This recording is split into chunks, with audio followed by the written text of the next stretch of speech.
et bienvenue sur PlayerOne.tv. Salut Sad. Salut Vanessa, tu vas bien? Ça va?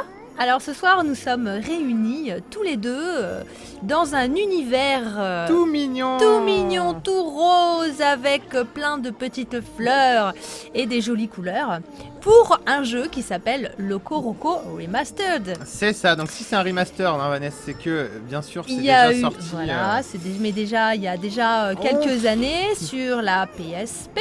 Nous étions jeunes et acnéiques. Et déjà très beaux, mais c'est sûr. Après, que dire? Donc c'est un jeu qui a été développé par Japan Studio. Ouais, Sony Japan Studio. Voilà, édité donc par Sony. C'est sorti hier, soit le 10 mai 2017. Et donc ce jeu, en fait, voilà, on a des petites boules toutes mimi qui sont descendues pour former un gros bonhomme. Il faut que tu ailles manger des mouches.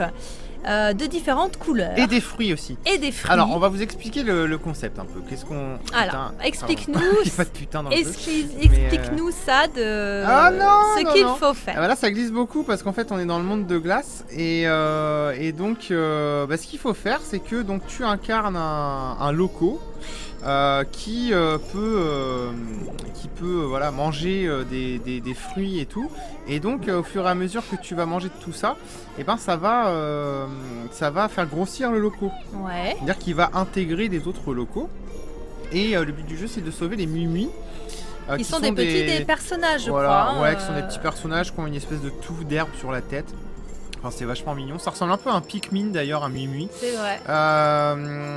Tu peux bien sûr perdre des locaux si tu touches des ennemis. Ouais. Les ennemis, tu peux les tuer et tout. Enfin, tu peux rentrer dedans. Donc là, je récupère bien tout pour devenir le plus obèse possible, puisqu'il y a certains passages en fait où tu ne peux pas passer. Tu ne peux pas passer si t'as pas au moins 10 ou 15 ou plus locaux. Voilà. Attends. On va se reprendre un petit là. Ça repousse ou pas? Non, ça repousse pas. Et en fait, la particularité, c'est que je ne touche pas du tout au stick analogique.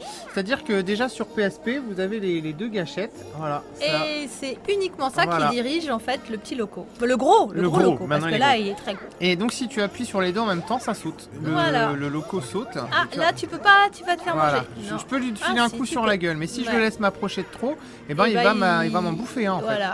Voilà. Donc après, c'est un puzzle game, hein, donc forcément, qui dit puzzle game dit un peu de réflexion. Voilà, donc là, on plein de se trucs comme ça, en fait. Moi je trouve ça super mimi. Ça rappelle un peu les trucs qu'on avait là, qu'on posait ça sur les bureaux et tout. Donc c'est un jeu de plateforme puzzle games. Hein, donc là, on est 5. Pupitter. Sur PS3 et que j'aimerais une suite, c'est Pupitter. Oui, il est resté sur PS3. Mais donc là, en fait, on est sur PS4. Donc le jeu tourne en 1080p, 60 images par seconde. Bon, c'est pas bien compliqué sur un jeu de ce calibre graphique. Mais par contre, il y a un truc sympa, c'est que il y a un truc qui est pas sympa. Le son est sympa, cool, c'est sympa, c'est frais, c'est chantant. C'est pas bébé, c'est pas enfantin. Non, c'est vachement barré quoi. Voilà, c'est ça. C'est hyper artistique. dans un univers. Ouais. Et il y en avait eu plusieurs d'ailleurs des Loco Roco. Donc je ne sais pas s'ils comptent tous les porter ou pas sur PS4, ça dépendra vraisemblablement du succès de celui-ci. À voir. Ensuite, il y a quand même un gros défaut, mais bon ça c'est pareil Vanessa, on le dit à chaque fois pour tous les remastered. Ouais. C'est-à-dire que les vidéos, il n'y a pas beaucoup de cinématiques hein, dans le Loco Roco, c'est pas le genre, mais il y en a quand même quelques-unes. Ah merde, j'ai raté la grosse tulipe. Eh bien, elles sont hyper pixelisées, elles sont en résolution dégueulasse comme ce qu'on avait sur PSP. Et ça n'a pas changé. Donc ça, c'est un peu dommage, mais bon, c'est moins gênant que dans Parappa the Rapper, par exemple, parce qu'il y a beaucoup moins de cinématiques. Ouais, c'est vrai. Donc voilà. Et donc à la fin d'un niveau. Alors il y a plusieurs niveaux, donc là ça m'a tilté dans la tête, je crois qu'il y a 5 mondes au total. Ah ça doit être 5 mondes, ouais. 5 mondes. Avec une vingtaine de niveaux peut-être, et de mémoire, alors c'est pareil, on n'a pas terminé le jeu parce que moi je l'avais fait mais il y a longtemps. Je crois qu'il y avait une centaine de mondes sur la version PSP, c'est la même version, il n'y a ni plus ni moins. Alors je fais un petit clin d'œil à Alriser qui est là à côté de nous, qui m'a donné un petit coup de pouce pour effectivement connaître le nombre de mondes. existant dans ce jeu. Et j'ai parlé tout à l'heure d'un univers un peu à la Tim Burton. Alors effectivement, ce n'est pas au niveau du décor et de l'univers, puisque l'univers Tim Burton est assez effectivement sombre. C'est plus au niveau de la musique, au niveau de la musicalité. Oui, je trouve c'est vrai. Il y a un côté décalé, carrément, un côté un peu barré qu'on retrouve dans ces films. Dans les films, voilà, juste une petite précision. Après, vous pourrez toujours nous dire à la fin de cette vidéo, vous, ce que vous en pensez. Et on pourra effectivement échanger. À toi, mon très cher Sadako. Disons qu'après, au niveau du comment dire, du gameplay, j'ai pas d'autre chose à vous dire. Après, il y a une petite comment dire, composante scoring. C'est-à-dire que plus vous allez ramasser de mouches roses, enfin plus vous allez être obèse en fait, et plus vous allez avoir un bon score. Et aussi plus vous allez ramasser des muis dans le jeu, et plus vous allez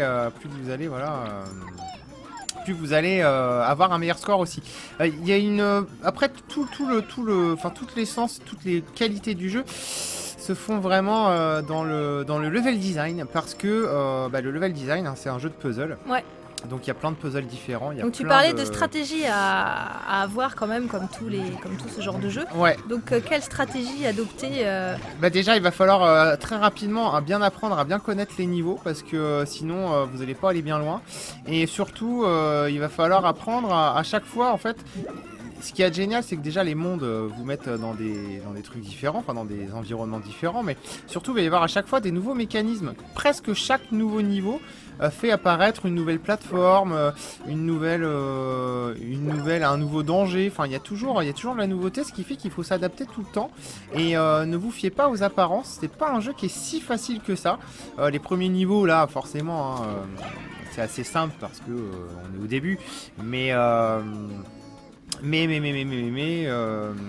a comment dire beaucoup plus après de situations où vous pouvez crever, et toi il y a des passages cachés aussi comme ça où il faut y aller un petit peu plus souvent. Là tu vois, si on n'avait pas eu 5 Locoroco, et bien on n'aurait pas pu réveiller le Mui-Mui. Et là tu vas aller le réveiller comment, le Mui-Mui? On les laisse chanter. Ah, les laisse chanter. Ça c'est vachement mignon. En fait, ils ont un peu la voix aussi de Ike dans South Park, pour ceux qui suivent la série. Oui, c'est vrai. Et plus t'es gros, plus t'as de points. Oui, c'est un jeu qui pourrait être sponsorisé par McDonald's. Ah oui, qui pourrait être interdit à la vente. À la vente. Mais non, ouais, vraiment, je l'avais trouvé énorme à l'époque, le Coroco sur PSP. Et c'était d'ailleurs bien avant d'ouvrir PlayerOne.tv. Ça remonte. Oh putain, voilà, mince, si on t'en tombe as perdu. là-dessus, on peut les rattraper. Ouais, non, mais là t'en as. Je sais pas, mais là, je l'ai vraiment trop tard. Donc là, c'est pareil, c'est la fin du niveau. Alors, les niveaux sont courts au début, mais après, ils sont vraiment beaucoup plus longs.